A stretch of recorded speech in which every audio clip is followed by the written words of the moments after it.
Many have pinned high hopes on Africa as the next great investment destination, but the continent remains a challenge for global investors. We talked to Marcus Courage in search of the key to doing business in Africa. Marcus, welcome to Raw Talks. Thank you.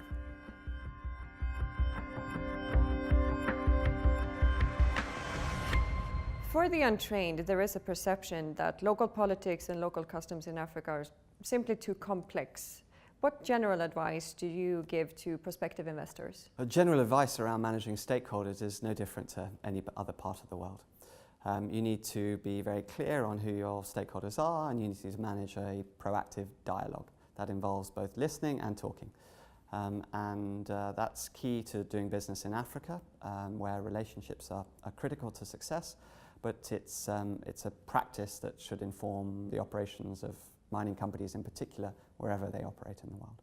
Understanding customs, traditions, the communities around your operations, there's no substitute for doing your homework. When you're talking about investors not maybe doing their homework, is that a general issue that investors lack knowledge of Africa and the African situation? I think historically there has been relatively little information and data available in Africa, so people have had to develop business models based on assumptions.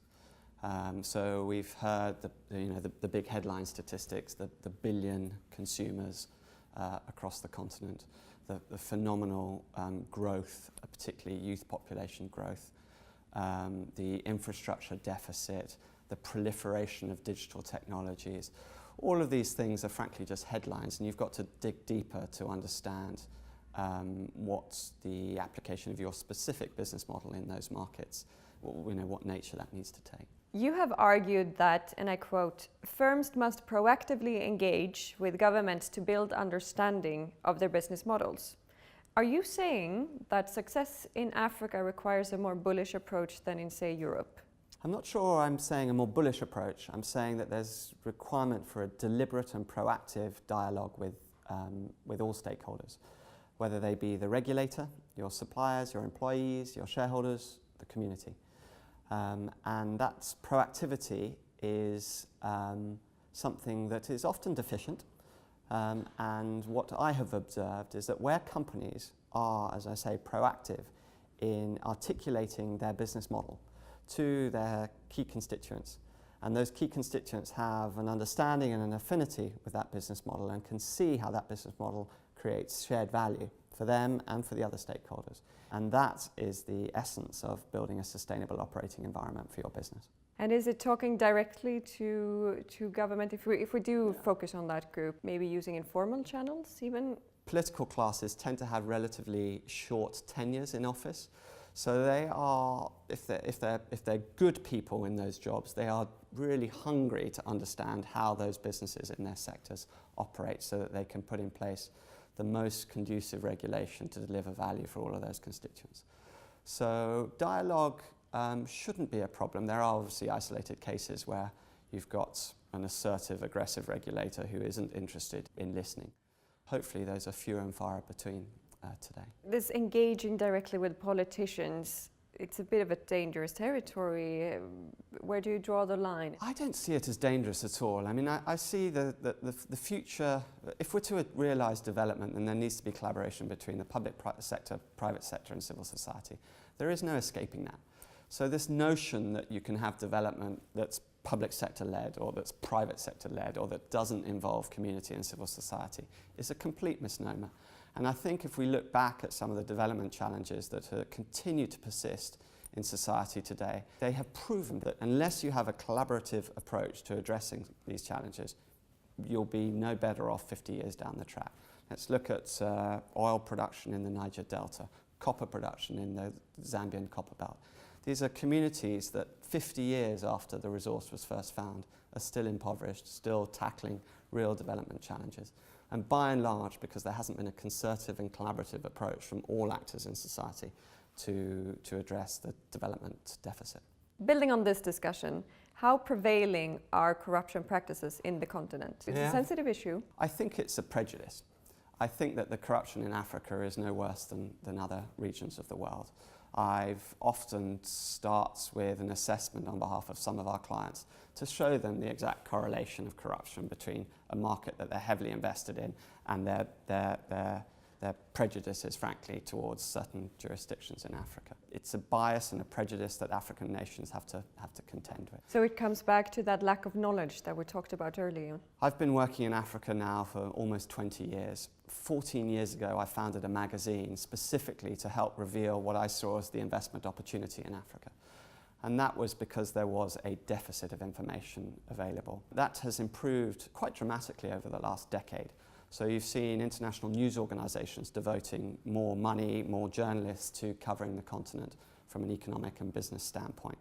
And that's all good progress, and as I say, it's quite dramatic progress, frankly, in the last decade. But there's still a long way to go. There's still a big data deficiency.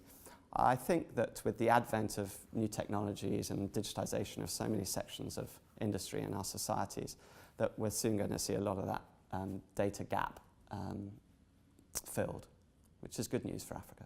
Companies moving into Africa, they fear multiple layers of authority. You have the central government, the local government, formal, informal, and frequent a lack of coordination. How should companies respond to that?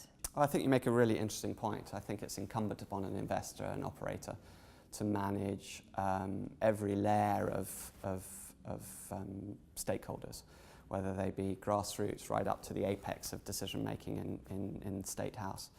And investors recognise that and are frankly being more assiduous at managing their stakeholder relations. I think the extractive industries have led the way. I think because the management of those relationships has been so critical to license to operate, that extractive industries have been frankly best in class when it comes to managing their stakeholder ecosystem. And what That's an interesting observation that I'm not sure everyone would agree with. I've had the benefit of being exposed to a multiplicity of industries, from fast-moving consumer goods to financial services. My observation has been that those who have capital investments in infrastructure, big capex, are more assiduous at managing the stakeholder risk associated with those capital investments. And mining is, at the end of the day, infrastructure. Oil and gas is infrastructure. And so my observation has been that these are companies who spend the most amount of money and resource in managing their stakeholder ecosystem. And then the local versus the central government and the regulatory framework, there could be regulations also on the local level. Do you see a conflict between those entities? Part of the consequence or the result of a greater democratization in Africa over the last decade has actually been greater devolution. So we've seen decentralization occur. The most obvious case perhaps has been Kenya, where there was a long debate around what a new constitution and devolution of power should look like. That's going to take some time to play out. And in the interim, companies, investors are faced, as you suggest, with in some cases conflicting counsel and advice and prescription from the different hierarchies in government. So these are things that do need to be worked out. And then you also have the traditional systems. What is your advice to companies how to engage with the traditional systems? I would say treat them no different to the formal government systems. Place them into your stakeholder ecosystem and make sure that you have relationships and constant dialogue. Keeping this dialogue with the local communities, how do they know who to address? Can they know for sure that, for example, chieftains are representatives of local communities, or that the local government are representative of the local communities? Who to address? You have to be conforming with the law. So where there is formal government structures and legislation, then of course the operator needs to conform with those. But there is always a place, I think, for informal dialogue and consensus building with the communities. And if there is a representative of the community who is self-evident, then speaking to them is often a smart thing to do. As prices dropped, bargaining power shifted away from governments, who had to become more competitive to attract investors. How have African governments responded to this new reality? I think there are many cases we can look at where frankly, governments were slow to react. Do you want to give some examples? Yeah, I think we could look at Zambia, where the government introduced actually slightly more draconian regulations at the beginning of the commodities downturn. They've now moved to establish a very conducive operating environment for investors. And I think by and large the industry as a whole is happy with the regulation, specifically as it pertains to mineral royalty taxations in that market. Countries now are trying hard to embrace diversification and looking deliberately at establishing industries allied to and then beyond their natural resource base. My own view is that there's been, frankly, too little collaboration between donors, between civil society, between private sector and the national governments to establish coherent, strong strategies for diversifying these resource-dependent economies.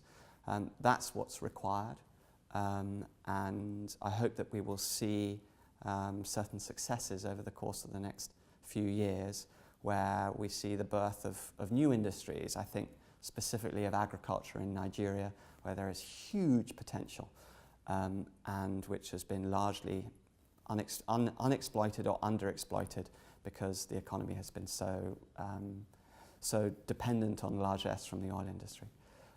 So there is a pressing need now in the case of economies like Nigeria, and I hope that that pressing need will see long overdue diversification, bringing much healthier sustainability and sustainable livelihoods for those societies. And you frequently talk to investors. What are they looking for in African countries? Common requirement for investors is predictability. So they want a sound and stable policy environment. And that has not changed after the super cycle? No, that hasn't changed. By and large, investors are prepared to accept deficiencies in the model, the policy framework, providing they have some assurances over the predictability, the stability of that regulatory environment. Before I let you go, I would like to have some quick comments from you on different sub-regions in Africa. We talked about Africa being a very diverse continent. North Africa, what is the business environment post-Arab Spring? Egypt is suffering from a very undervalued currency at the moment and has real constraints there in its economy. It's raising debt, and we hope that they'll be successful, and that will lead to a catalytic sort of kickstart to the economy there. Morocco is the really exciting economy in North Africa from my perspective, my vantage point. They've rejoined the African Union, and there's a big expansionist approach led by the king into the rest of sub-Saharan Africa. So we've seen, I think it's the continent's biggest phosphate company, OCP, moving out into the continent, establishing a joint venture with the Ethiopian government in Ethiopia, and some really interesting developments from Morocco. West Africa, what is the situation following the iron ore price? Yeah, well, a lot of diversification. As you say, iron ore has really hurt some of those iron ore-rich countries like Sierra Leone, Guinea. Guinea's got good bauxite reserves, and there's been a move to develop some of the bauxite there more quickly, more rapidly, and that's helped to offset the problems with iron ore. Gold has performed nicely, so economies like Mali, Burkina Faso have been doing pretty well on the back of solid gold prices. West Africa as a whole, if we look back just 10, 20 years ago, it was riven with instability, political instability, coups, counter-coups, some civil wars. I think that the picture has changed quite dramatically over the last 20 years, and it's quite easy to forget that. So there are lots of pockets of nice opportunity in the region, and the instability that we saw perhaps in the last 2 to 3 years was actually not as a consequence of coup or a directive or an advance against an elected government. Rather, it was people taking to the streets to uphold democratic rights and human rights and to protect their elected governments. And I think that's quite a fundamental shift that augurs well for that region. Nigeria, it used to be have the highest economic growth in Africa, and has the progress stalled? Nigeria, the elephant in the room. It is such a huge economy, big population. For any consumer goods company globally, it is a must-go destination. But you're right to point out that it's had its problems in the last 2 to 3 years. It's as a consequence of the oil price. That's had devastating consequences for the economy, and the government has struggled to put in place the right fiscal framework to give confidence to investors. They've got problems with foreign currency exchange. We hope they'll work their way through those. It's been, frankly, a long time coming, and some people have been losing patience. Some investors have simply turned to other attractive emerging market economies in the interim. But there's every sign, I think, there's every sign at the moment that things will begin to turn around over the next 18 months. East Africa, Rwanda is something that people are talking about. Is it the success story that we think? I run a Pan-African consulting business, and most of my time and resources has been occupied in East Africa over the last 2 to 3 years. So we've seen great growth in Kenya, Uganda. Tanzania has been really exciting, very diversified economy, very large resource base, great agricultural potential, good sized population, making it attractive consumer goods. So I think there are lots of highlights in East Africa. What I would say is across the piece that each of those economies has benefited from closer integration and a greater coherence in terms of policy framework within the region, which has been attractive and conducive to foreign capital. DRC, the political situation is now looking worse again. What is your prognosis moving forward? I think it's 12 months now before a transition. Quite what shape and form that transition is going to take, we don't know, but for the moment it feels very much like a lid is being kept on a pressure cooker. And finally, Southern Africa. Who bears the responsibility behind the collapse of the South African mining sector? I wouldn't quite refer to it in those same terms as a collapse, but there's no doubt that the South African mining sector has been struggling of late. I think that there's an inherent mistrust between the industry and government and Labour. And until they resolve that, I cannot see confidence restored and capital moving back to the South African economy and the South African mining sector specifically. I would like to emphasise, though, it is a hugely attractive economy broadly, very attractive from a mining resource perspective, some very big companies there, and in my view it doesn't take a lot to restore the trust that would see capital coming back into the sector. So let's hope that they can achieve it, but for now we don't have a new mining bill that was promised. And there are a lot of issues around political interference within the industry that have frankly reduced investor confidence. Marcus, thank you very much for joining Raw Talks. My pleasure. Thank you for having me. And to keep up with the new debate on extractives and development, join us at rawtalks.org.